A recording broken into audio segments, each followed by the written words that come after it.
అందరికీ నమస్కారం అండి. నా సాహితీమాలకు స్వాగతం.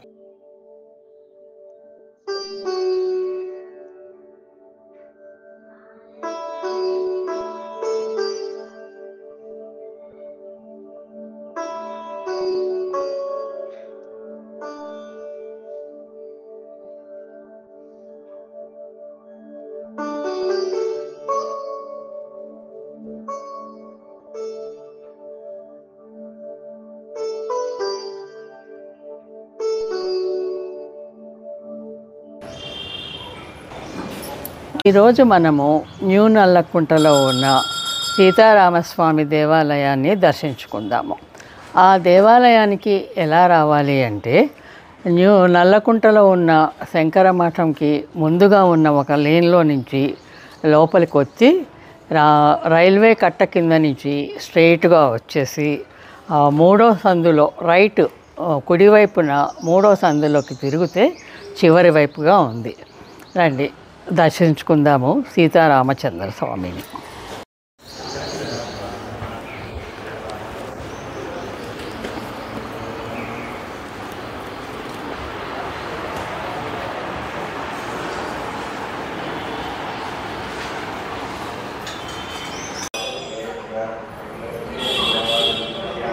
నమస్కరోమి.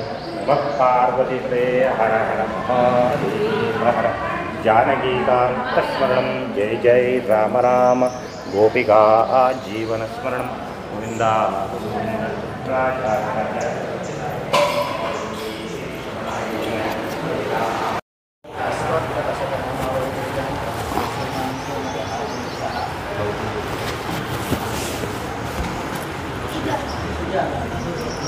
మంగళవారం లాస్ట్ హోమం మంగళవారమే లాస్ట్ బుధవారం 10వ తారీఖు బుధవారం ఊరేగింపు కూడా ఉంటుంది. ఇక్కడ అయిపోయినాక ఊరేగింపు మొన్ననే పూర్తి ఈ టైం ఊరేగింపు బయలుదేరుతుంది.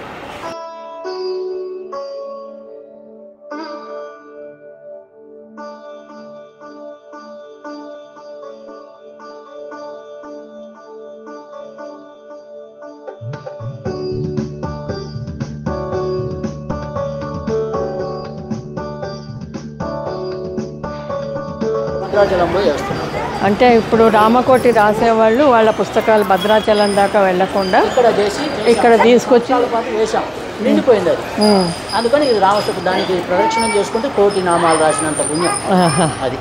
అంటే అప్పుడు మరి ఇవన్నీ ఇలాగే ఉంచేస్తారా, మళ్ళీ తీసుకుపోయి భద్రాచలం? దాంట్లో నిక్షిప్తం అయిపోయినాయి అంతే, దాంట్లో అయిపోతాయి. మరి ఇప్పుడు కొత్తగా వేయాలి అంటే నిండిపోయింది కూడా భద్రాచలం తీసుకెళ్తాం. ఇక వాళ్ళు భద్రాచలం వాళ్ళు తీసుకుపోయి వేసుకోవాలి. ఎవరైతే ఉన్నారో రామకోటి సంఘం అని ఒకటి ఉంది ఇక్కడ, వాళ్ళు తీసుకుని వెళ్ళి వేస్తారు. ఒక్క నిమిషం, ఒక మాట.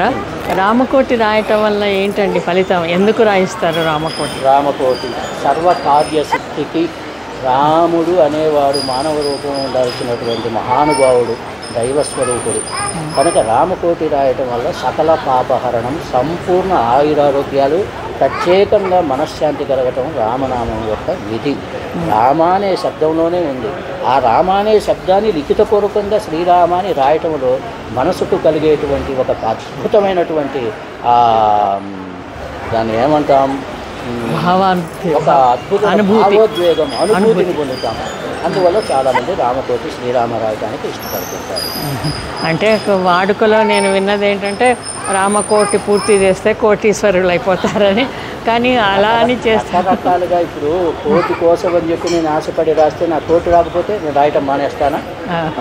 రామకోటి రాయటానికి ఉద్దేశం ప్రతి మానవుడు మానవ రూపంలో అవతరించిన దైవ స్వరూపం కాబట్టి శ్రీరామాన్ని రాస్తే సర్వకార్య సిద్ధి, సకల పాప దోషహరణ, సర్వపీడా పరిహారం కలుగుతుందని భక్తుల విశేష నమ్మకం. సో అది ఎలా ప్రారంభించాలి? అది దీనికి తిథి వార నక్షత్రంతో పని లేదు. నేను రాయాలనుకుని సంకల్పించుకున్నప్పుడు పుస్తకం తీసుకోవడం, రాయటం రాసుకోవటమే, అయిపోయిన తర్వాత అక్కడ సమర్పించడం అంతే. ఇన్ని పుస్తకాలు రాయాలి పూర్తిగా కోటి శక్తిని బట్టి. నేను కోటి రాయాలనుకున్నా, కోటి రాస్తాను, 2 కోట్లు రాయాలనుకోండి, ఆయన ఒక్కటే 10,000 రాస్తానంటాడు. ఎవరి సంకల్పం అంతే, పర్వాలేదు. అట్లా రోజుల్లో అంత ఓపికతోటి శక్తితో ఎక్కడ కూర్చుంటున్నాడు. రోజుకి మించి కాకుండా చేయటం. రోజుకి ఇన్ని రాయాలి అని కూడా ఏమీ లేదు కదా. అసలు ఏం లేదు, రోజుకి ఒక్క పేజీ రాసినా నేను ఎవరు అన్నాను.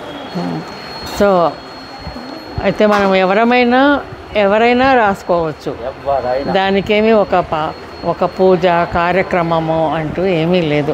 అసలు ఏమీ లేవు. ఒక రాముల వారి కటాక్షం కోసం, మన మనసు ప్రశాంతత కోసం, మనకున్నటువంటి చిన్న ఇబ్బందులు తొలగిపోతే సంకల్పించుకొని నాయన రామకోటి రాద్దామనుకుంటున్నాను, అనుగ్రహ నువ్వు, శక్తి నువ్వు అని ఆయనకు మొక్కుకొని రాయటం మొదలుపెట్టాను. మీరు ఎప్పటి నుంచి చేస్తున్నారు ఇక్కడ? నేను ఒక 12 సంవత్సరాల నుంచి చేస్తాను. 12 సంవత్సరాలు. అంటే ప్రధాన పూజారిగా మా మామయ్య గారు ఉండేవారు. ఆయన పరమపదించిన తర్వాత నేను వచ్చాను. ఓకే, మీరు ఇప్పుడు ఇక్కడ ప్రధాన పూజారి? మెయిన్ పూజారి, ప్రధాన పూజారిని కాదు, రామాలయం పూజ. రామాలయం పూజ.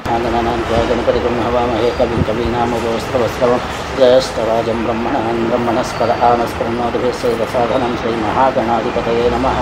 గురు బ్రహ్మ గురు విష్ణు గురు దేవో మహేశ్వర గురు సాక్షాత్ పరబ్రహ్మ తస్మై శ్రీ గురవే నమః. శ్రీ మహాగురవే నమః. మహాకాళీ మహాలక్ష్మీ మహాసరస్వత్యై నమః. అయం ముహూర్త సుముహూర్తోస్తు. సుముహూర్తకాలే సూర్యాదీనాం గ్రహాణం అత్యంత ఆనుకూల్యత ఫలసిద్ధిరస్తు. భక్త మహాశేరందరికీ నూతన విశ్వావసునామ సంవత్సర ఉగాది సంవత్సర శుభాకాంక్షలతోటి మన రామాలయం యొక్క చరిత్రని చెప్పడం జరుగుతుంది. ఈ సీతారామాంజనేయ సరస్వతి దేవస్థానం అనేది 1968 బహుశా మేనో తెలియదు, 1968 రోజు కంచి పీఠాధిపతి అయినటువంటి శ్రీ పరమాచార్య గారు వారిచే ప్రతిష్ఠించబడి, ఆ తర్వాత ప్రసన్నాంజనేయ స్వామిని ప్రతిష్ఠించజేసి, దాని తర్వాత ఉపాలయాలుగా సరస్వతీ మందిరము, శివాలయము ప్లస్ రాధాకృష్ణ మందిరం, శంకరాచార్య ఆది గురువు శంకరాచార్య మందిరం, నవగ్రహ మండప సహిత మనం దాన్ని నిర్మించుకొని ప్రతినిత్యము మన స్వామివారికి కైంకర్యాలు చేసి ఈరోజు కూడా ఇన్ని సంవత్సరాలకు కూడా ఒక పరిపూర్ణమైనటువంటి నమ్మకంతో, ఒక విశ్వాసంతో విరాజిల్లుతున్నాడు మన సీతారామాంజనేయ మన రామచంద్ర స్వామి. ఈ రామచంద్ర స్వామి వారికి ప్రతి సంవత్సరము కూడా మనకి ధనుర్మాసంలో నెల రోజులు కూడా ప్రతిరోజు స్వామివారికి అభిషేకము, విశేష పూజలు, తర్వాత ప్రసాద వినియోగాలు, ముక్కోటి ఏకాదశి పర్వ దినాన ఉత్తర ద్వార దర్శనం చేసి ఆ తర్వాత రథోత్సవం చేయటము. శ్రీరామనవమి ఉత్సవాలకి అంటే ప్రతి సంవత్సరము చైత్ర శుద్ధ పంచమి నుంచి త్రయోదశి వరకు 9 రోజుల పాటు కళ్యాణ వసంతోత్సవ బ్రహ్మోత్సవాలు నిర్వహించబడతాయి. ఈ కార్యక్రమాల్లో భాగంగా ప్రతిరోజు స్వామివారికి 6 గంటలకు ఉపనిషత్పూర్వక పంచామృతాభిషేకం, 8 గంటలకు సుందరాకాండ పారాయణ, తర్వాత 6వ తారీఖు ఈ సంవత్సరం 6వ తారీఖు సీతారామ కళ్యాణం 10:30కి. సీతారామ కళ్యాణం అయిపోయిన తర్వాత భక్తజనులందరికీ అన్నప్రసాద వితరణ ఉంటుంది. 5వ తారీఖు రామచంద్ర స్వామి జన్మ నక్షత్రమైన పునర్వసు నక్షత్ర సమయంలో స్వామివారికి 108 కలశాలతో అభిషేకం ఉంటుంది. తర్వాత 8వ తారీఖు స్వామివారికి 1,00,000 పుష్పార్చన ఉంటుంది. 10వ తారీఖు రామనామ హోమము, బలిహరణము, సమయానుకూలంగా రథోత్సవం నిర్వహించబడుతుంది. ఈ విధంగా కంచి పరమాచార్య గారు ప్రతిష్ఠించబడినటువంటి ఈ న్యూనల్లకుంటలో వేంచేసి ఉన్న రామచంద్ర స్వామి ఒక విశేషమైనటువంటి పవర్, అంటే ఒక శక్తినిచ్చేటువంటి రామచంద్ర స్వామిగా ఈయనకి మంచి ఇది ఉంది. ఒక మహిమాన్వితమైనటువంటి రామచంద్ర స్వామి యొక్క నిలువెట్టు 6 అడుగుల విగ్రహాన్ని మనం సందర్శించుకుంటే మన దోషాలు, మన పాపాలు అన్నీ పోయి మన అనుకున్నట్టు అన్నీ జరగటానికి ఈ రోజు వరకు అనేకమైన నిదర్శనాలు మనకి భక్తుల ద్వారా తెలుస్తున్నవి.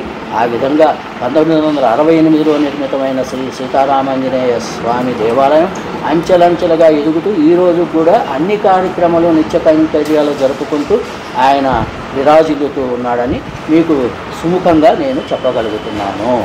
జై శ్రీరామ్. ఒక ప్రశ్న అడగచ్చండి? చెప్పండి. ఇక్కడ ఈ రాముల వారిని స్థాపించడానికి కారణం ఏంటి? అంటే స్థల పురాణం కానీ? పురాణం అంటే ఏం లేదు, ఇదంతా న్యూనల్లకుంట ఏరియా. ఈ ఏరియా మొత్తం మొదటి నుంచి కూడా బ్రాహ్మణులు ఎక్కువ భాగం 80% బ్రాహ్మణులు ఎక్కువ. కాబట్టి ఇక్కడ ఉన్నటువంటి బ్రాహ్మణ కుటుంబాలన్నీ కలిసి నల్లకుంటలో ఒక దేవాలయాన్ని ఏర్పరచుకోవాలి అనే ఒక సంకల్పంతో పెద్దలు, మహానుభావులు ఒక 4 మూల స్తంభాలు ఉన్నారు. వారి యొక్క కృషితోటి ఇక్కడ మనం రామాలయం నల్లకుంటలో పెట్టుకోవాలి, దీనికి కూడా సరస్వతీ నగరం అని పెట్టుకోవాలి. నల్లకుంట అని పిలుస్తున్నాం కానీ అసలు సరస్వతీ నగరం ఇది. ఓహో, అందరూ చదువుకున్న వాళ్ళు అంతా ఉన్నవారు కాబట్టి ఆ విధంగా వాళ్ళు కంకణం కట్టుకొని మనకు ఒక దేవాలయం నూనెలకుంటలో సెంటర్లో ఉండాలి అనే ఒక సదుద్దేశంతో ఏర్పాటు చేసినటువంటి ఈ రామాలయం. అదే అంటే ఒక్కొక్క చోట ప్రతిష్ఠించినప్పుడు స్థాపించినప్పుడు దానికి ఏదో కారణం ఉంటుంది కదా. ఇక్కడ కేవలం కాలనీ వాళ్ళు మా కాలనీ వాళ్ళు సమ్మతించుకొని కావాలి మనం గుడి కట్టుకోవాలని కాలనీ వాసుల యొక్క దృఢ సంకల్పంతో వచ్చిందే ఇది. స్థల పురాణం అంటూ ఏం లేదు, వాళ్ళు కావాలని ఇక్కడ కట్టుకున్నారు. అది వారు దర్శించుకోవటం కోసమని వారి పూజల సంకల్పం. మన వాళ్ళందరూ రాములవారిని దర్శించుకోవాలి, మిగతా దేవోపాలయాలను చేస్తే అక్కడ అన్ని దేవుళ్ళను దర్శించుకోవాలనే దృఢ సంకల్పంతో వాళ్ళు నిర్మించడం జరిగింది. ఈ ఆలయ నిర్మాణానికి అనేక మంది దాతలు ముందుకు వచ్చారు. వాళ్ళ పేర్లన్నీ అంత చాలా ఉన్నాయి, ఇప్పుడు చెప్పలేము. వాళ్ళు కూడా మంచి సహకారాలు అందిస్తున్నారు ఇప్పటి వరకు. ఈరోజు కూడా ప్రతిదీ చక్కగా ఎటువంటి లోటుపాట్లు లేకుండా నిర్వర్తిస్తున్నాం మనం. ధన్యవాదాలు.